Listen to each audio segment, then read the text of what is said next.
and we'll expand on these options for reducing soil compaction, and we'll look at their effect on soil and crop yields, and then we will finish off with some conclusions and some ideas for further work required linking soils and engineering. So I guess as we are all here together talking about sustainability in agriculture, we understand the importance of soil. So maybe this slide is not even needed, but just to kind of highlight, healthy soils are fundamental for production of our food.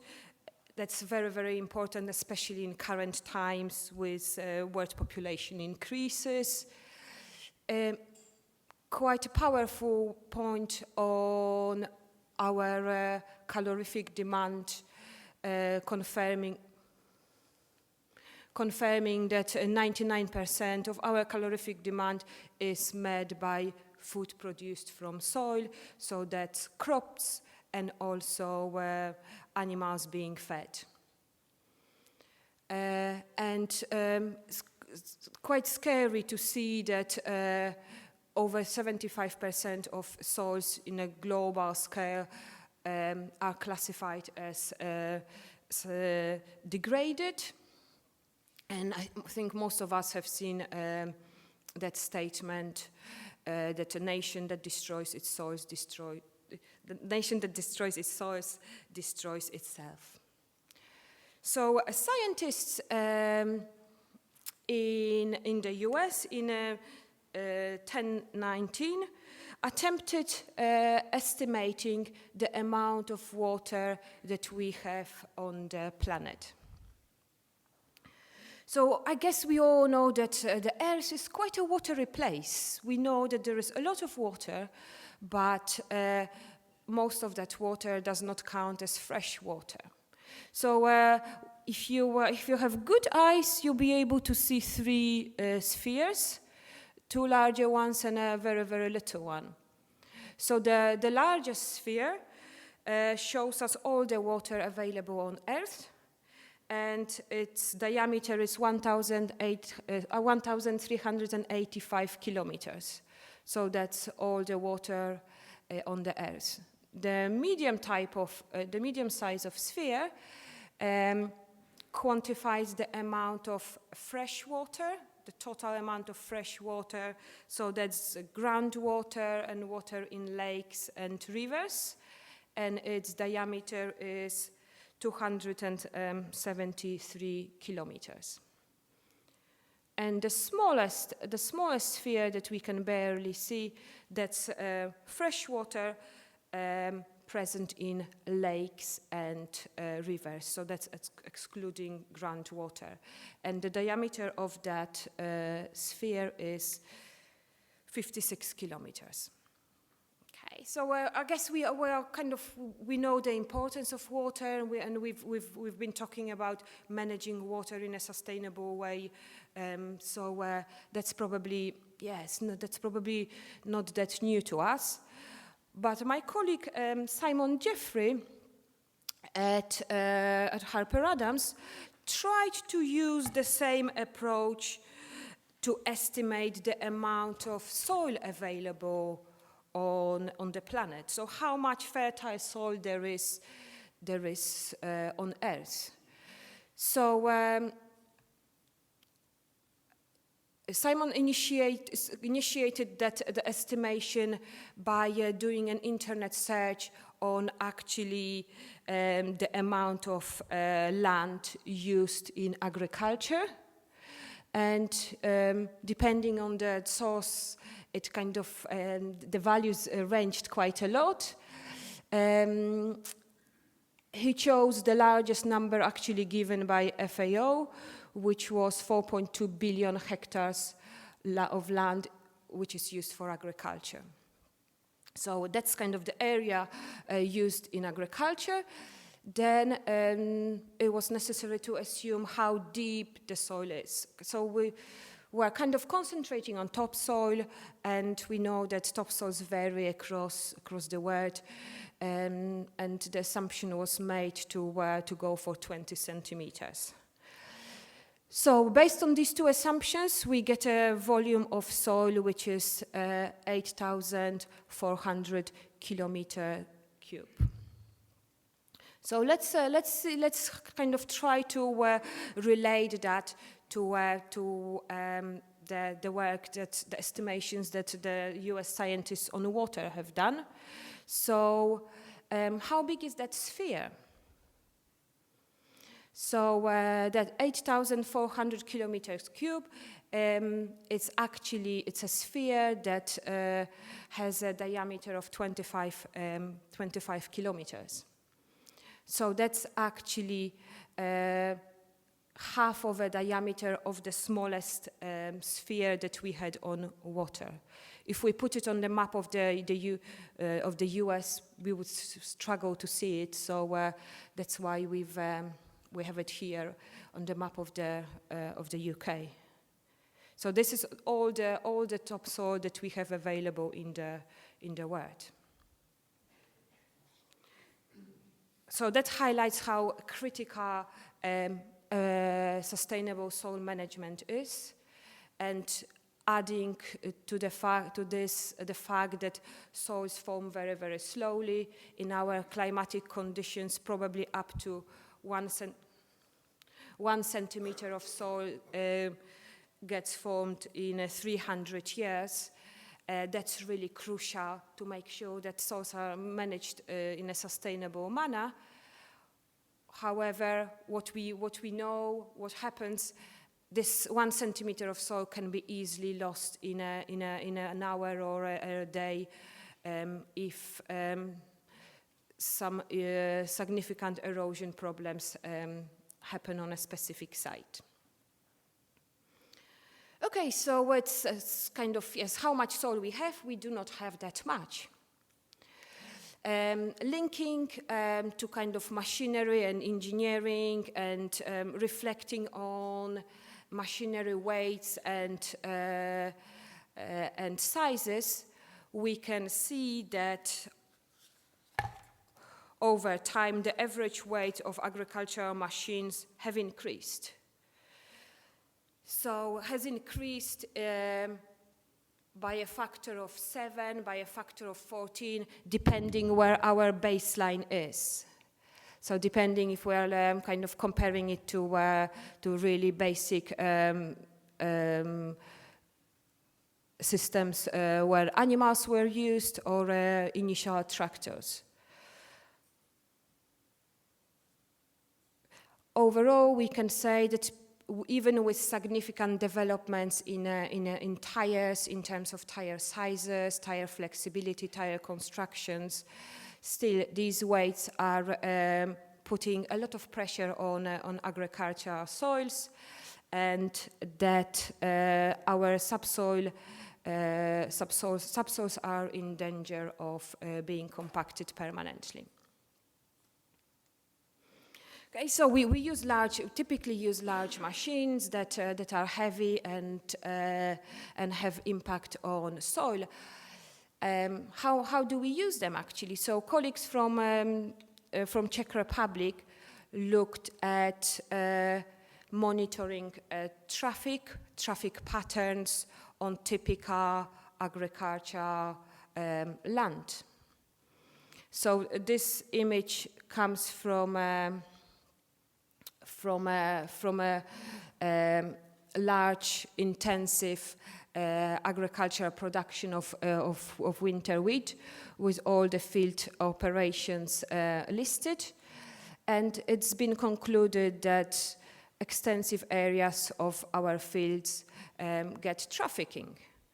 It all depends, obviously, on the machinery widths and crop requirements and field sizes and shapes, but typically if we have a plow-based system, about 85% of our field gets trafficked within the growing season. If we have a minimum tillage approach, that drops down to 65%, and with zero tillage, that's around 45% of the field that gets will passes. Okay, so we've just said that within the last 80 years or so, machinery weights have increased. As we want to work more efficiently, we want to work faster, we want to cover a greater area of land faster. We still do, despite machines being wide, we still do a lot of trafficking, which is what the colleagues from Czech Republic concluded. So how does that trafficking affect some key aspects of agricultural production? So this figure summarizes the main effects of soil compaction on crop yield, draft requirements, and infiltrations. So starting with the black line, where we are looking at relationship between the relative crop yield and soil density, we can see that there is an optimum density for producing a crop and growing, producing the optimum crop. If our soil is too loose or if our soil is too compacted, we would expect to have a yield reduction in a region of 10 to 15%. The harder the soil, the denser the soil, the more difficult it is to cultivate it, the more power and draft is required. So that's shown by the blue line, and we can see that that line increases in an exponential manner. So it means that it actually increases very quickly with small increases in density. And then finally, the red line shows that if we have soil that has low density, water infiltrates well and quite quickly into that soil, and with small increases in bulk density, infiltration rates change very, very quickly down to very low values. So even if our soils are dry, if they are compacted, water obviously would not be able to infiltrate into these soils. And colleagues at Cranfield University looked at the economic costs of soil degradation, soil compaction, and highlighted that it is a very high cost for England and Wales.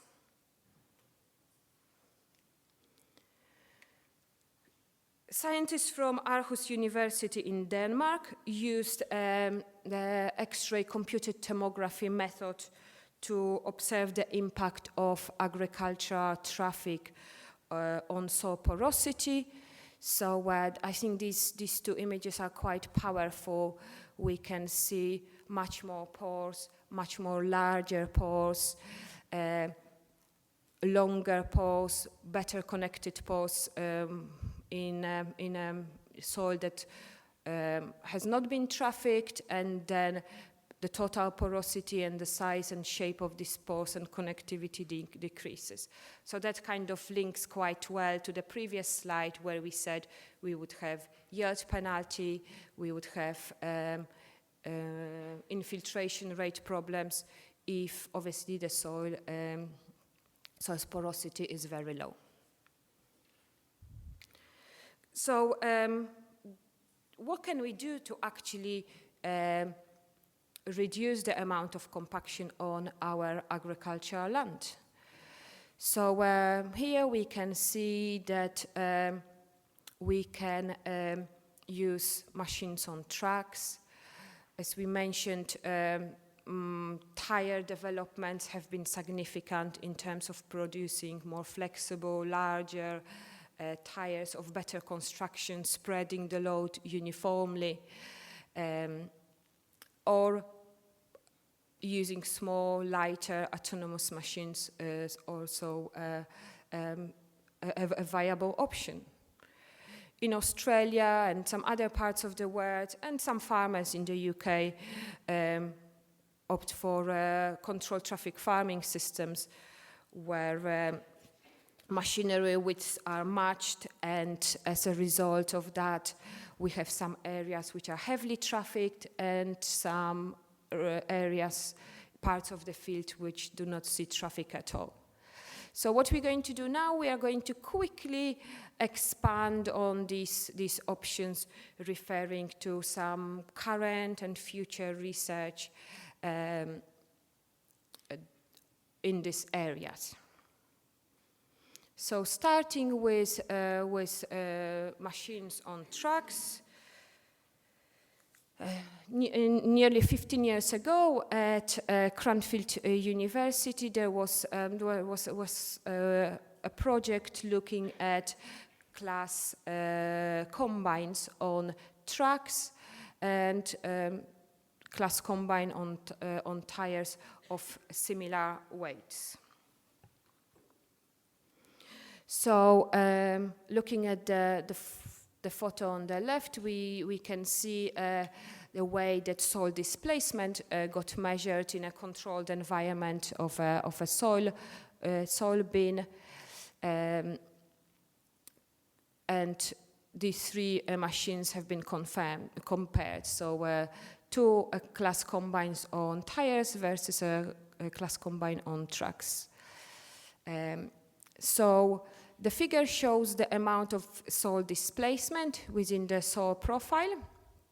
And if we look at the green and red line, the green line goes for the lighter, small dominator combine on tires, and much heavier class Lexion on trucks produced similar amount of displacement on the surface and then deeper in the soil profile.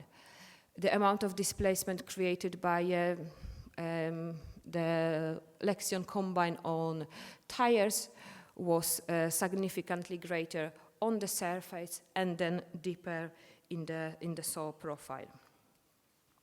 So we can see the potential of obviously using machines on trucks to spread the load over a greater area and reduce the amount of compaction in the soil profile.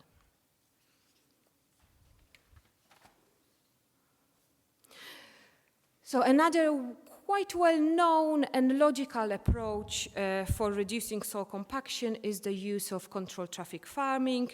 So as mentioned, controlled traffic farming confines all machinery traffic to the least possible areas of permanent traffic lanes by matching machinery widths and wheel spacing. So as shown on the bottom image, that results in some heavily trafficked permanent traffic lanes, and the rest of the field, the areas in between the traffic lanes, not receiving any compaction.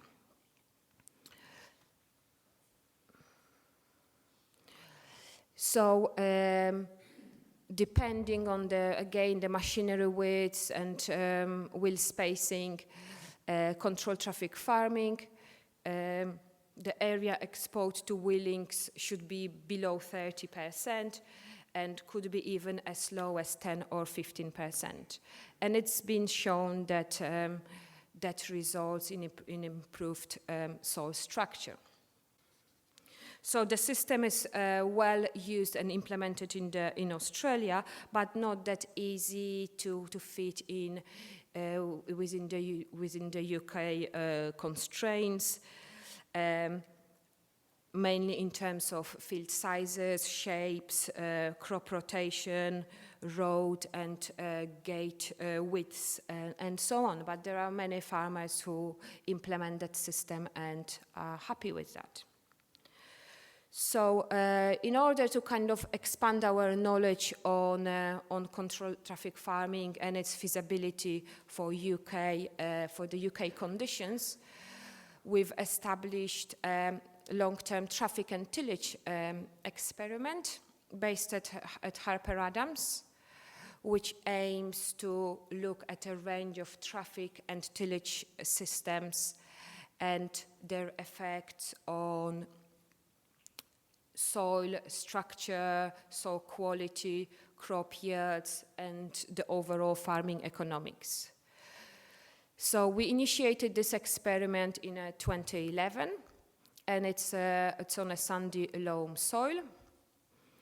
And we are evaluating 3 traffic and 3 tillage systems. So it's a 3x3 factorial design replicated in 4 blocks, giving us the 36 plots in total, each 4 meters wide and 80 meters long.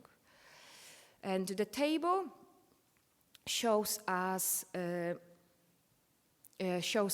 the treatments that we are investigating. So firstly, looking at traffic systems. So we use for that standard tire pressure system. We use machines on standard tire pressures ranging from 1.2 to 1.5 bar. Low tire pressures. Machines run at a pressure of 0.7 of a bar, and the third control traffic system use permanent wheelways to the areas with plenty of area not being trafficked at all.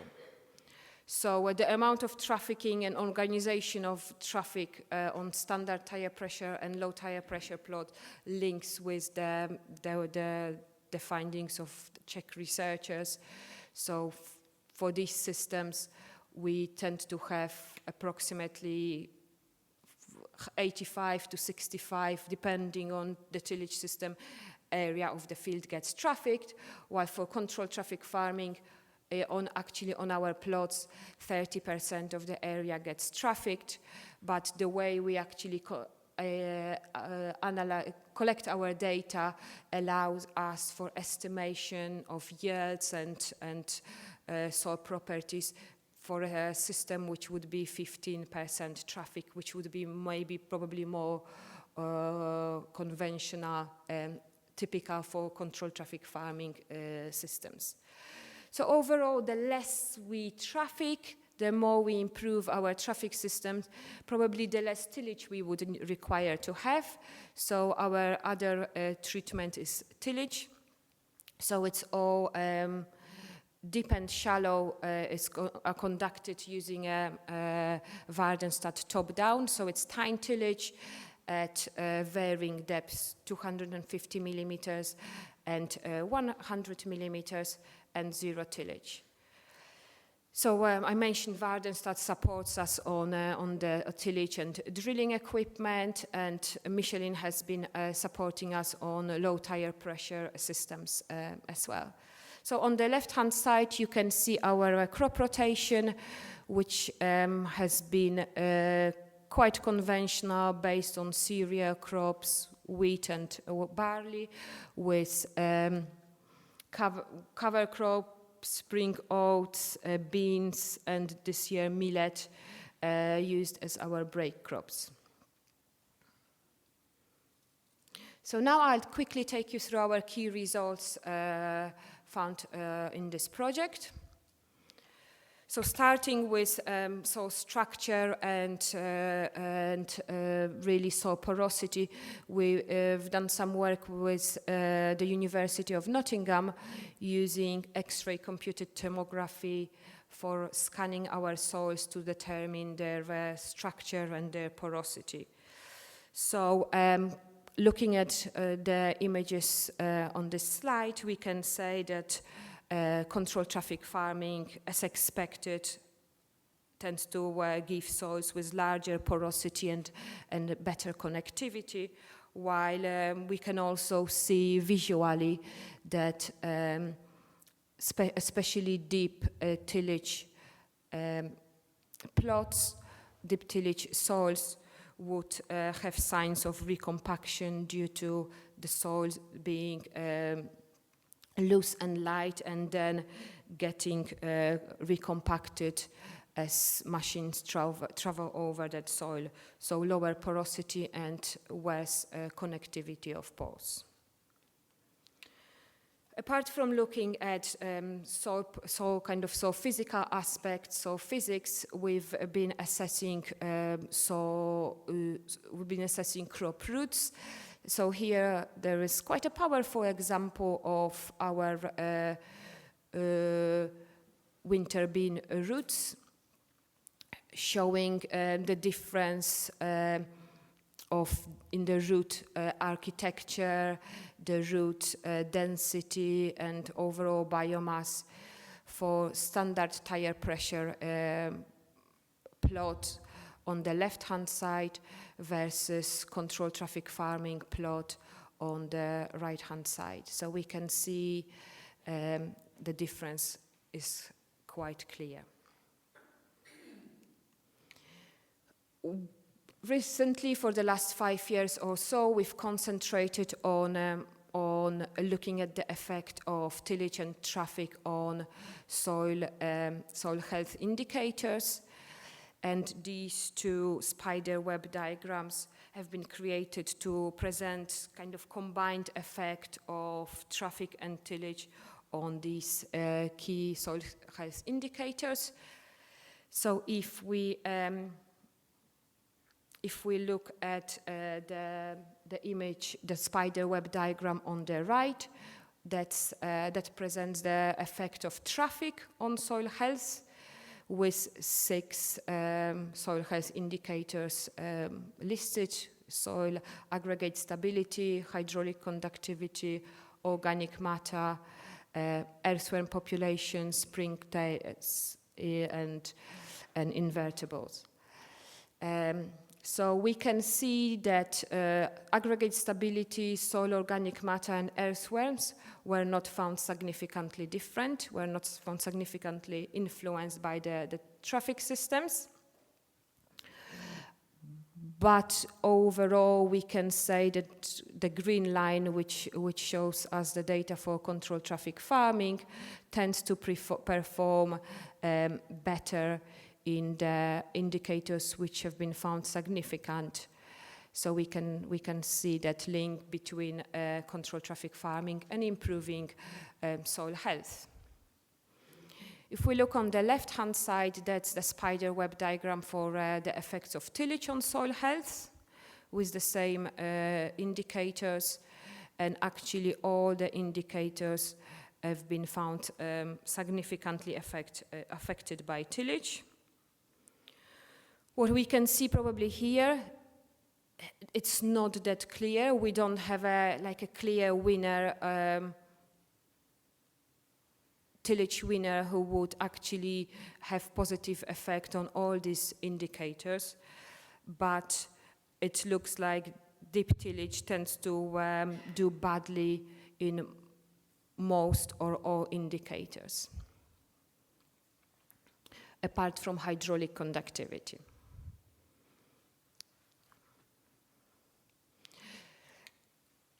Okay, so moving on from soil health, currently the project is concentrating on the assessment of the effects of traffic and tillage on soil organic carbon.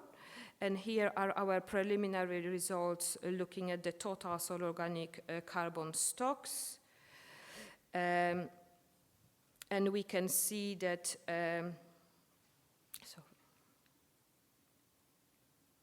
what we found was that zero tillage, the initial results showed that zero tillage, especially with a combination of controlled traffic farming and low tire pressure, has given significantly greater soil organic carbon, especially compared to deep and shallow tillage at the depth of from 0 to 30 centimeters.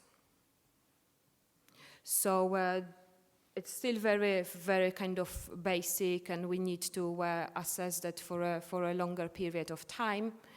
And we will be looking at different depths as well, and kind of movement of soil carbon dynamics.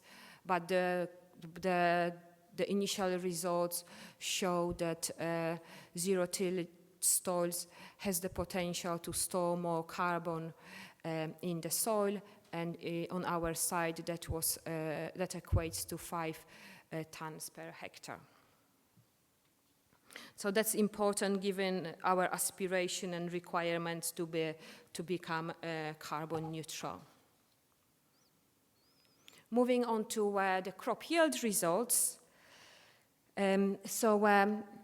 This is our yield data looking at the effect of traffic and tillage for one individual winter wheat crop yield taken in 2013. So we have tillage systems at the bottom, so it's deep, shallow, and zero, and the different colored bars indicate standard tire pressure in blue, low tire pressure in red, controlled traffic farming as collected on the fields with 30% traffic area, and estimated for a wider system which would have only 15% trafficked area. So this is kind of a typical set of data that we would get in most years, where we can see not much difference between deep and shallow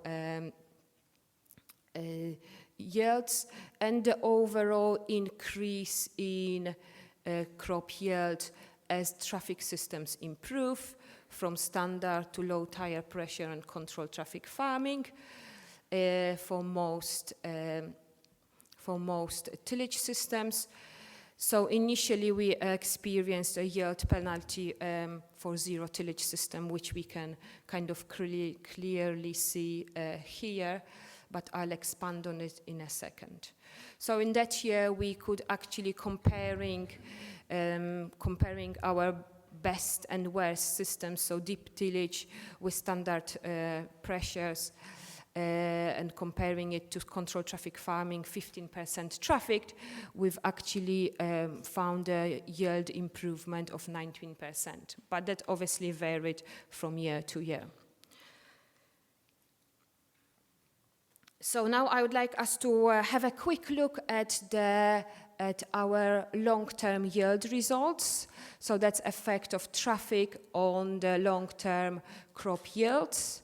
So it's really effect of traffic on crop yield, effect of traffic and time on crop yield. So we have time on the x-axis. That's the kind of the length of our experiment. And as every year we grow a different crop, giving different yield quantities, we created this diagram by standardizing our yields as a percentage of the ground mean per crop. So what we can see here, we can see that again controlled traffic farming in green, low tire pressure in blue, and standard tire pressure in red.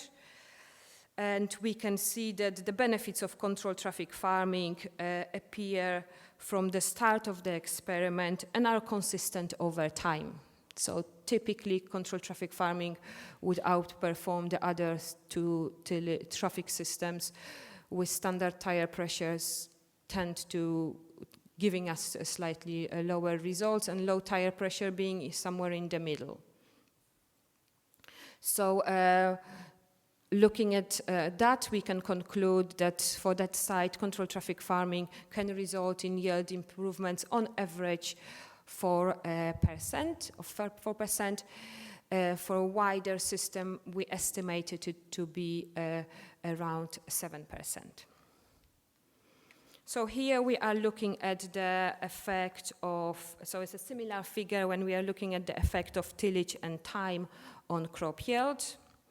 Again, we are looking at the standardized yields. And we can see that First of all, if we compare the red and blue line, we can see that deep tillage gives no yield advantage over shallow tillage, so these two tend to be not that different from each other. And we can see that zero tillage produced lower yields in the initial 5 years of the experiment, but it recovered over time as soil structure developed, and now it has the potential to actually give the same or even outperform the tillage systems at times. So just kind of quick conclusions on the yield-related findings on the traffic and tillage systems. We've kind of mentioned most of these already. So deep tillage did not seem to give any advantage. So why would we need it? Shallow tillage tends to give the best compromise between yield and soil structure. Zero tillage is associated with yield penalty in the initial years, but it recovers. And mitigating trafficking by using controlled traffic farming or low tire pressure has a positive effect from year one and is consistent over time. What we haven't really seen and discussed looking at these two previous graphs, but still worth mentioning and reporting, was that deep tilled soil benefits the most from traffic mitigation. So if we do need to conduct a deep tillage operation, then controlled traffic farming or low tire pressures would minimize the recompaction and soil damage. Quite a useful logical finding reported at the bottom, point 6. Zero-tilled soils show least response to traffic mitigation. So if we practice zero tillage, then it's not really that important what traffic practice actually we implement.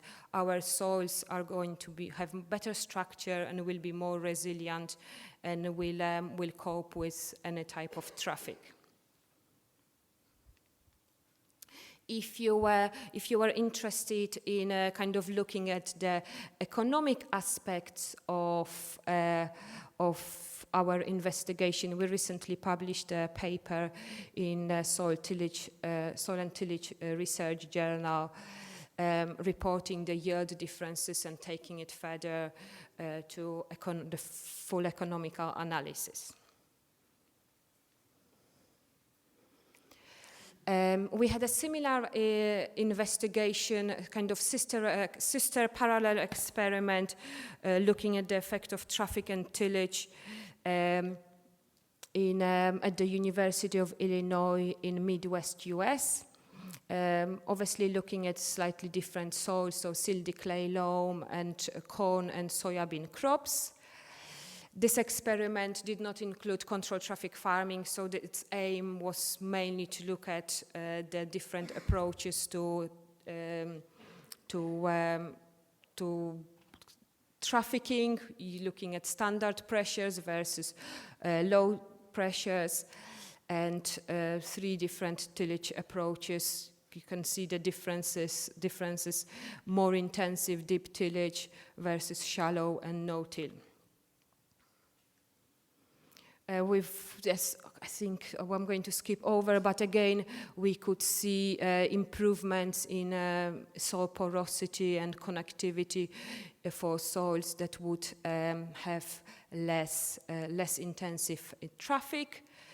And in terms of the crop yield results, the response of reducing traffic in terms of using lower pressure systems varied depending on the year and the crop, but overall we can conclude that using low tire pressure systems has a significant effect on crop yield and could give us yield improvements in a region of 3 to 4%. So moving on, moving away from controlled traffic farming, thinking about other options for reducing soil compaction.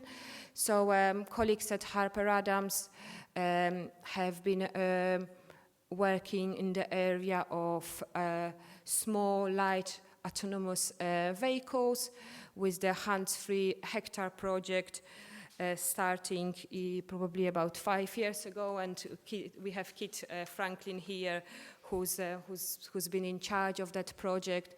So the idea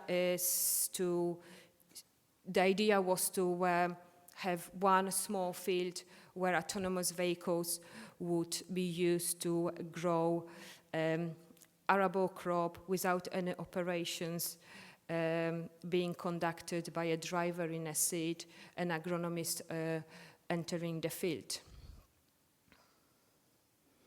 So that project worked really well, and the idea was to prove that it is possible. Then that project moved on to the project called Hands-Free Farm, where a larger land was farmed hands-free for the last 3 or 4 years. So that was a 35-hectare field,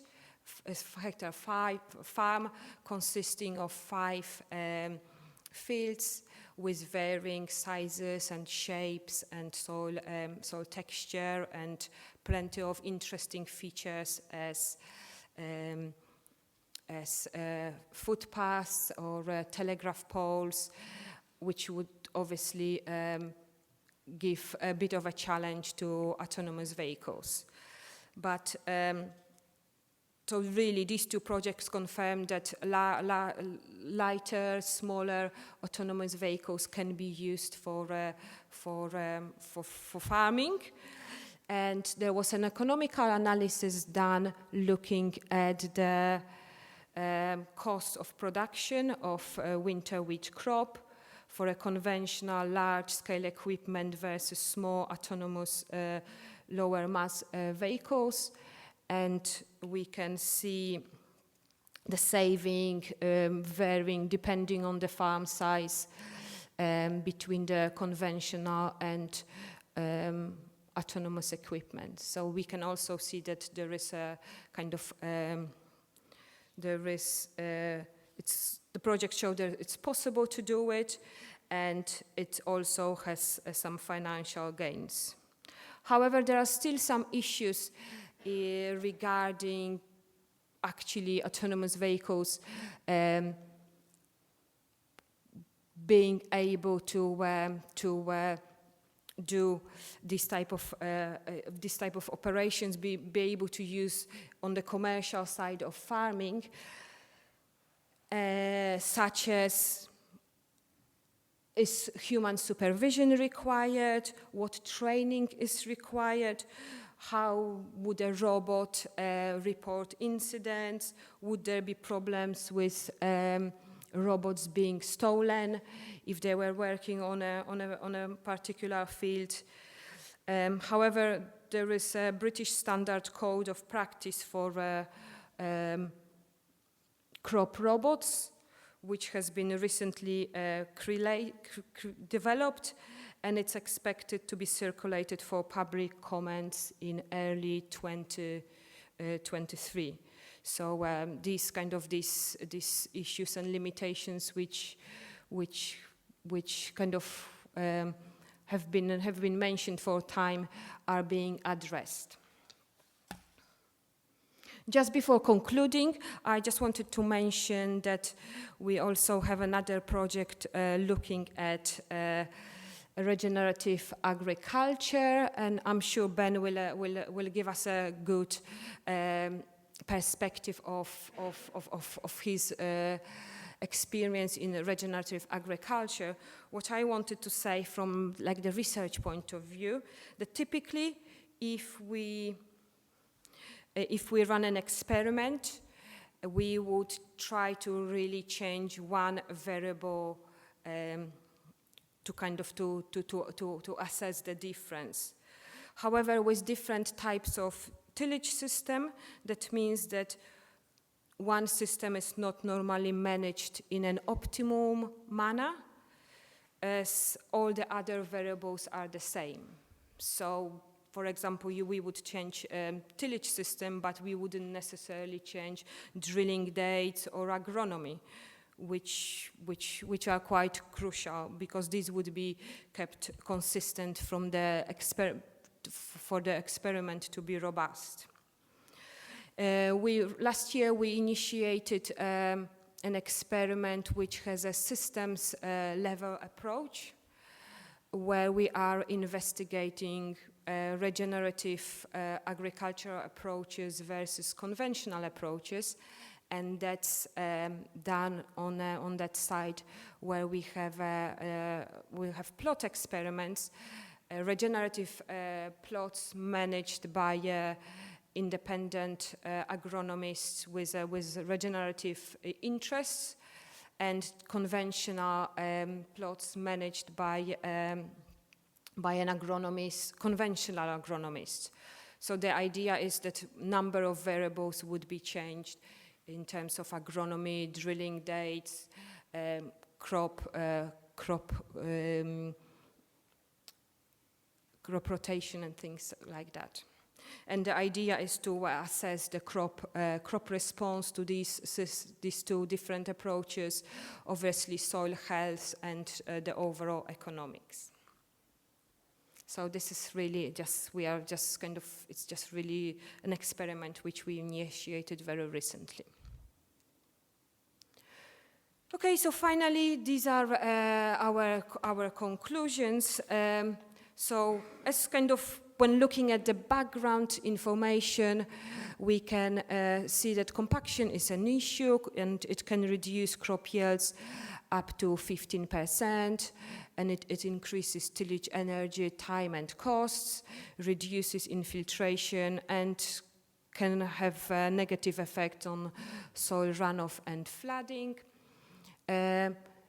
However, improved soil security and soil resilience can be achieved by using low tire pressure systems and machines on track, using controlled traffic farming, implementing zero tillage, or using smaller vehicles. So I've showed you the agronomic benefits of using controlled traffic farming, where yield improvements of up to 7% have been documented on our site, and low tire pressures have potential to increase that yield to some extent as well. However, it's all really work in progress, and future alternative vehicles are under investigation. So just to finish off, I would like to give you some ideas which we feel require future developments. So starting with the first two, looking at really tillage side of things and ability to model soil displacement and soil failure, initiated by some colleagues at the University of South Australia using fine element analysis, that would have a great potential at leading to smart tillage in terms of our requirements. We know what tills the soil, what tills our crop requires, but how do we get there? Are there clever ways of actually of obtaining that without just the operator's input? It would be worth to re-examine the potential improvements of track systems. So here we can see some soil pressures below a truck vehicle. So we still can see that they are not that uniform as we probably would like them to be. So some better load distribution and things like that is probably an area that would be worth investigating. Alternative vehicle systems, lighter vehicles, smaller vehicles, the work that is being done at Harper Adams on the hands-free hectare and farm, kind of initiated that area. And soil health, so carbon and emissions, we are kind of really scratching the surface with the traffic and tillage experiment on soil health and carbon. Emission work has not been really done in the UK yet.